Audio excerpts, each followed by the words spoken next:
Oi, bem-vindos à minha saga da calorimetria. Meu nome é Alexandre, sou professor de física e eu estou trabalhando com meus alunos do segundo ano do ensino médio o assunto calorimetria.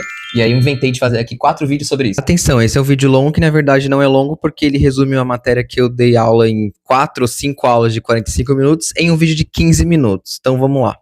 Vamos aprender o básico aqui de física. Se você não sabe nada de física sobre calor e temperatura, você presta atenção aqui. Então, o nome do tema aqui é calorimetria. E eu quero destacar essa parte, olha. Calor. Adivinha quem vai ser o protagonista de tudo que a gente vai falar aqui? Isso mesmo, essa grandeza física, essa coisa que a gente chama de calor. Agora, é muito importante destacar que aqui no nosso país, no Brasil, acontece um erro de linguagem que dificulta você aprender isso. Porque aqui no Brasil, quando você está com calor, você fala, eu estou com calor. E isso está errado. Isso está muito errado fisicamente, porque estar com... O calor não é uma coisa que você carrega. Calor não é uma coisa que você carrega. O que a gente tem essa sensação de aumento de temperatura e tal, se fala de uma outra maneira em outros países. Por exemplo, a tradução literal disso para o inglês é I am with heat, que eu acho que é calor em inglês, é isso aqui. E você nunca vai ver alguém que fala inglês falar isso aqui, essa frase não existe. Mas no Brasil a gente fala assim. E isso dificulta. Por que isso dificulta? Porque confunde-se muito calor e temperatura, que é a outra protagonista aqui na nossa historinha da calorimetria. Se confunde muito calor com temperatura, e não é a mesma coisa. Vamos entender a diferença. Então, o primeiro passo é saber que não é a mesma coisa. Para quem não sabe, esse símbolo é de diferente. Calor é diferente de temperatura, não é a mesma coisa. Agora vamos às diferenças. Calor é uma forma de energia. Aí vocês perguntam, como assim energia? Ah, energia positiva e negativa dos ambientes. Nossa, como tem energia negativa nesse lugar? Não. Inclusive, esse negócio de energia negativa e positiva, blá, blá, blá, isso é psicológico, tá? Quando eu digo energia, fisicamente, é a capacidade de fazer alguma coisa. Por exemplo, se eu disser assim pra você, faltou energia elétrica na minha casa ontem. Olha, eu estou falando de um tipo de energia. Percebeu que eu falei energia elétrica? É porque ela é um tipo. E o que ela pode fazer? Ela movimenta elétrons, ela acende luz, ela liga lâmpada, ela liga coisas eletrônicas. Então, cada tipo de energia faz alguma coisa. E o calor também faz alguma coisa. Ele é um tipo de energia, a gente chama de energia térmica, essa fofurinha que é o calor, é um tipo de energia. Temperatura não é diretamente um tipo de energia. Ela tem ligação com uma energia também, mas não é o calor, acredita? Acredita. Vamos lá entender a diferença. Calor, basicamente, é um tipo de energia que consegue fazer duas coisas. Duas coisas. O calor vai ligar uma lâmpada, literalmente? Não. O calor vai ligar o seu celular? Não também. Mas ele consegue fazer duas coisas. Primeiro, mudar a... Adivinha quem que ele consegue mudar? A temperatura. Bafo. Primeira coisa que o calor causa é mudar a temperatura. Obviamente, né? Se você oferece, você entrega calor para alguma coisa. Por exemplo, se você vai lá e põe água no fogão. No fogo, põe água dentro da chaleira e tal. O que vai acontecer com a água? Vai aumentar a temperatura dela. Porque você está entregando calor para a água. Então a temperatura dela vai aumentar. Muito bem. Calor consegue mudar a temperatura. Perfeito. Mas ele faz outra coisa. O calor também consegue provocar mudanças de fase. Outra coisa, gente, minha letra é feia, mas você foca no que eu estou falando. A minha letra aqui jogada é só para ter alguma coisa aqui, tá? Então, primeiro, se você entrega calor para um objeto, você consegue mudar a temperatura. Entretanto, se você continua fornecendo calor e ultrapassa ali certos limites dele, você consegue provocar uma mudança de fase. O que é fase? É uma mudança dos estados físicos da matéria. Quais são os estados físicos da matéria? Sólido, líquido e gás, né? Não é isso que a gente aprende na escolinha? Então, por exemplo, cada um desses estados físicos eu quero transformar de um para o outro. Ah, eu quero que um sólido vire líquido. Você consegue pensar num exemplo? Um exemplo muito simples é o gelo, né? O gelo é um negócio no estado sólido e que se eu quero que o gelo vire água, ele precisa esquentar ou esfriar? Esquentar, né? Você tem que tirar da geladeira, ele volta a ser água. Isso é uma mudança de estado físico, sólido para líquido, provocada por calor. O gelo tem que absorver calor para sair do estado sólido e virar líquido, virar água. Perfeito. Agora, se for o contrário, hein? Se eu tenho água e eu quero que ela vire gelo, tem a ver com calor também? Tem. Pasmo, choca aí. Frio não existe. O que a gente chama de frio é a perda de calor. Se você está aqui com seu corpinho a 36 graus, porque essa é a temperatura do corpo humano internamente. Externamente é mais ou menos uns 30. Se você sente a sensação que você está falando de frio, é porque o calor do seu corpo está saindo. Isso pode ter várias explicações, mas o calor está saindo. O calor que deveria estar lá dentro, ligado com a temperatura das moléculas. Já vamos chegar lá aqui na energia das moléculas, já vamos chegar na parte da temperatura. Mas essa saída do calor, você acha que o teu corpo gosta disso? Não gosta disso. Por isso que a sensação de frio é ruim.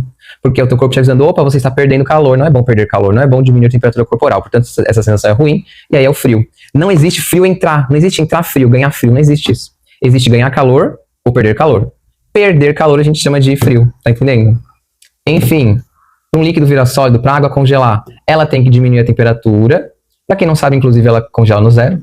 Só que depois que chega no zero, ela precisa perder ainda mais calor. Ela precisa de um pouquinho mais de perda de calor para poder virar sólido.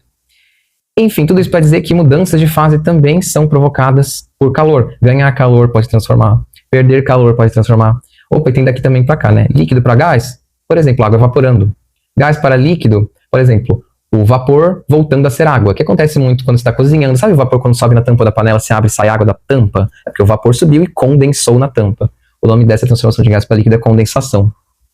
Enfim, calor e temperatura não é a mesma coisa. Calor é um tipo de energia e ele consegue fazer essas duas coisas aqui. Beleza? Ai, professor, o que temperatura tem a ver com o calor então? Como que ele consegue mudar isso? A física explica muito transformações de energia, tá? Você deve pensar, ué, mas eu boto... Quando uma lâmpada fica ligada, ela esquenta. Quando o celular está carregando, ele esquenta. Isso não é calor? Sim, é calor. Mas é a energia elétrica que está virando térmica. É a energia elétrica que está se transformando em calor. Todos os fenômenos físicos dá para a gente classificar tipos de energia se transformando em um e outro. E a temperatura tem a ver com uma delas. A temperatura tem a ver ali com uma energia que a gente chama de energia cinética. Por quê, professor? Porque energia cinética é sobre movimento. E a temperatura diretamente é o grau ou nível, que você quiser chamar, de agitação, ou seja, o quanto se movimentam as moléculas de um objeto, de um corpo, de uma substância, enfim. Se um corpo absorve calor, que é energia térmica, ela lá nas moléculas, ela se transforma em energia cinética. E mexe as moléculas, e a temperatura aumenta. Agora, quando a temperatura diminui, é porque a energia cinética da molécula que estava se mexendo assim, perdeu a energia cinética, ela vai diminuir. E essa perda é calor de novo, calor indo embora, calor saindo. A energia cinética volta a ser calor e sai. Então tudo isso aqui é calorimetria. Só que, qual é a parte que todo mundo odeia? É a parte de conta, é a parte de cálculo. Mas você vai entender que tem ligação, tudo isso que eu falei tem que ter ligação com a fórmula, porque quando existe fórmula na física, ela não pode ser jogada. Ah, tá aí a fórmula, faça a conta e pronto. Tem que ter uma ligação com essas coisas aqui. Vamos entender. Calor é uma forma de energia. A gente representa calor com a letra Q. Ah, por que Q? Não é mais fácil C? Um dia alguém usou Q. E aí ele pode ser medido em caloria e pode ser medido em joule. Inclusive eu vou falar um pouquinho deles aqui só para contextualizar. Joule é representado só por uma letra J e você nunca deve ter ouvido falar dessa letra aqui. Entretanto, sabe quando a gente fala do volt? Ah, tem 220 volts na tomada. O volt, lá no fundo, volt é joule de energia. Energia igual calor, igual energia elétrica, joule por coulomb, que é uma medida de carga elétrica.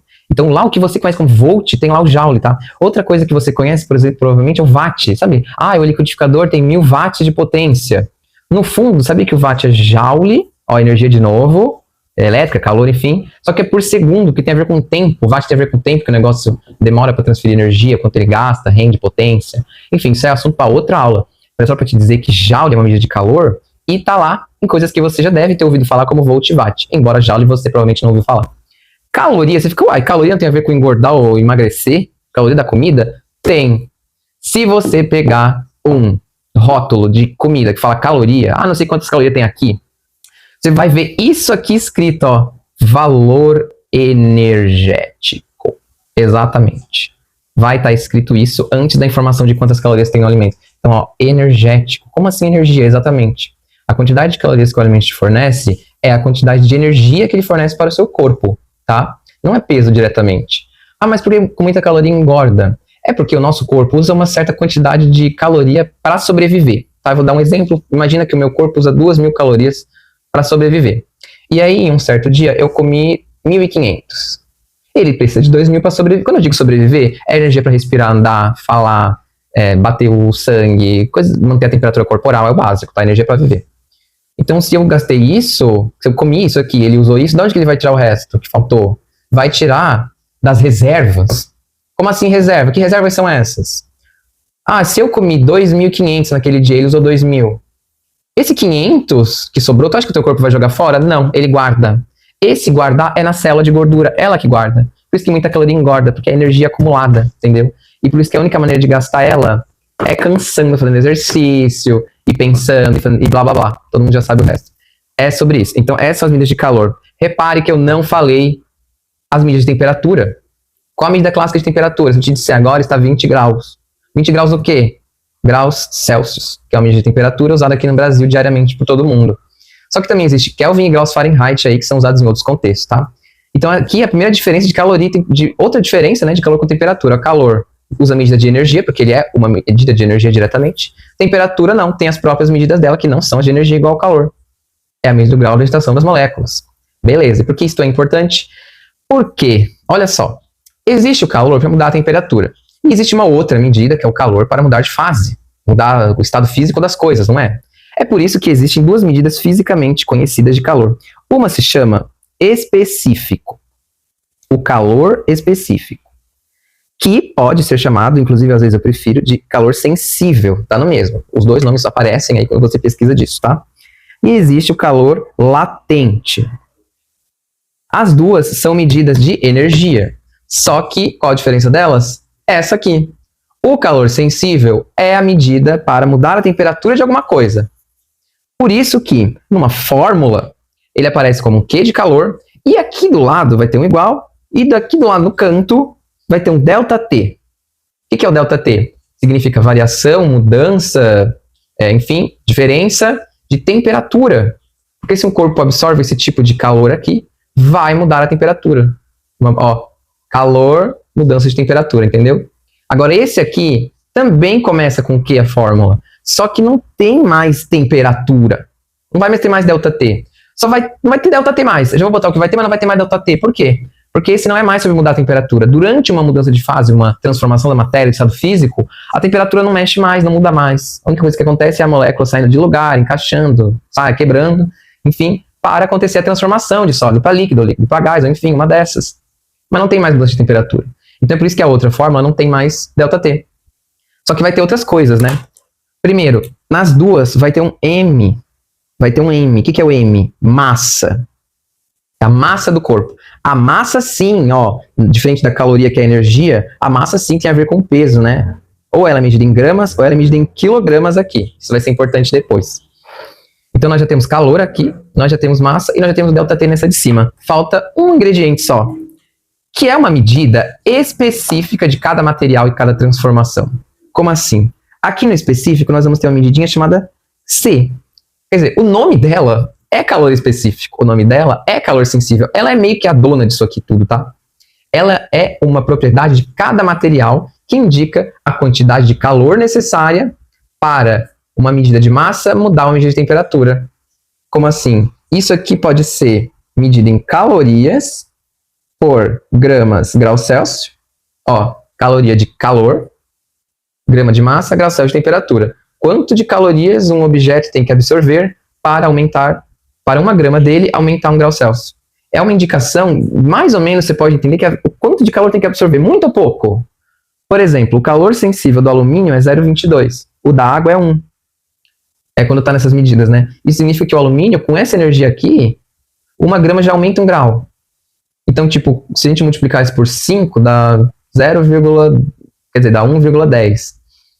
Ou seja, 5 vezes depois, com 5 vezes mais calor absorvido, ele já vai ter subido 5 graus, enquanto a água, como é 1, vai ter absorvido só 1. Tipo assim, forneci 1,1 de energia para o alumínio e para a água. A água vai ter esquentado 1 grau e o alumínio 5, quase mais que 5, entendeu? Então ele esquenta mais rápido. Isso é uma medida que indica isso. É essa relação aqui de calor com temperatura. Quanto maior isso, mais energia precisa. Mas, só para aqui ficar nos altos, o calor específico também pode ser medido em joule. Ó, lembra do joule, que era outra medida? Por quilograma, que é outra medida de massa, e Kelvin, que é a outra medida aqui de temperatura, que algumas pessoas já devem conhecer, que estudam aí na escolinha. Essa fórmula aqui, a primeira da calorimetria, ela é muito famosa e muita gente chama de Q-macete. QMC, ΔT, Q-macete. A próxima, para completar a nossa história, o calor latente, que é a dupla do específico, tá?